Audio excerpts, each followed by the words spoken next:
garçons du même pays. Peut-être pourrait-il y avoir oui, mais un petit arrangement vers un chrono final. Ça se passe pas comme ça. Bon, avec le Kenya aussi. Oui, mais les répartitions se font en série de façon à ce que chaque Français soit isolé, chaque Kenyan soit isolé, etc. etc. Voilà, et c'est normal. Et Sheikh Amani, courageusement, va se porter en tête de la course. Donc c'est clair, la course va être rapide, de façon à essayer d'amener un maximum de gens en dessous des 3 minutes 39 secondes 47 centièmes, qui est le sésame pour les demi-finales.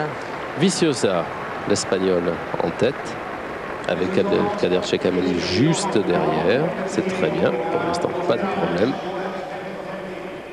Et le Brésilien De Oliveira en 3e position. En 4e position, vous ne le voyez plus sur cet écran, mais Sami Mutai, le Kenyan, est idéalement placé. Voilà, légèrement décalé. Sheikh Amani, il pourrait rester derrière. Il faut éviter de faire trop l'extérieur à ce moment de la compétition encore. El Guerrouj est en 6e position, le Marocain, là, avec son short rouge et son maillot vert et une allure... on dirait qu'il est poussé par les jambes, hein, vous le verrez. Il a une allure très confortable, assez caractéristique. Hein. Sachez que El Guerrouj a couru cette année en 3 minutes 31 secondes et 53 centièmes et qu'il a tout juste 22 ans. Et on parle de lui pour être le futur Saïd Aouita. C'est vous dire donc l'espoir que le Maroc met dans ce garçon. Voilà, il est en 7e position à l'extérieur. Hein. Et Kader Sheikh Amani, en ce qui le concerne, lui, a un record personnel de 3 minutes 35 secondes et 36 centièmes, réalisé également cette année. En tête toujours donc le concurrent espagnol Isaac Viciosa, qui est un spécialiste de la salle. Et oui, mais qui va être passé par El Guerrouj. Voilà, El Guerrouj, lui par contre, croyez-moi, il va pas laisser la corde, hein, il va pas s'amuser. Oh, regardez, voilà, ça y est, il la prend, voilà. Vous voyez qu'il est tout jeune, El Guerrouj, mais qu'il sait se comporter tactiquement. Ce sont ses premiers grands championnats en senior.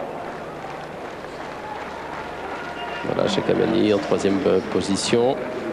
Viciosa toujours second. 2-0-1 33 800. Et oui, ben, ce n'est pas très rapide. Hein. Ben, vous voyez, vous n'ont pas écouté. Hein. Non.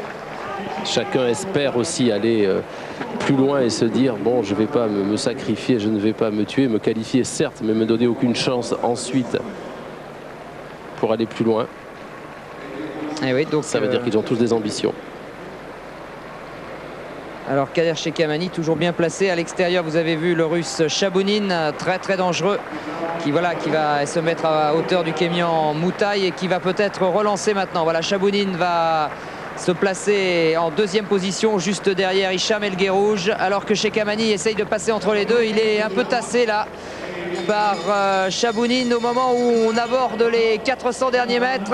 Il en a peur de ces 400, il nous en a parlé, c'est ce qu'il craint. Oh là là, que c'est parti vite, Kader, il faut accrocher, alors qu'El Guerrouj est gêné. El Guerrouj semble être gêné par le concurrent qui est parti là comme une fusée et qui doit être Mohamed Souleymane, le Qatari.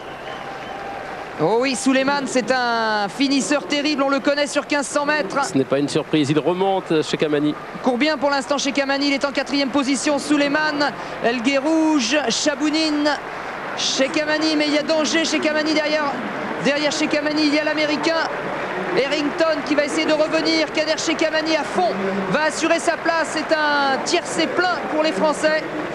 Viciosa ne reviendra pas, faut pas se laisser surprendre, oui. 4e place pour Abdelkader Sheikh Amani. Les 3 Français, pour l'instant, elle a mordu le premier, mordu le deuxième. 15,50 m, nouveau.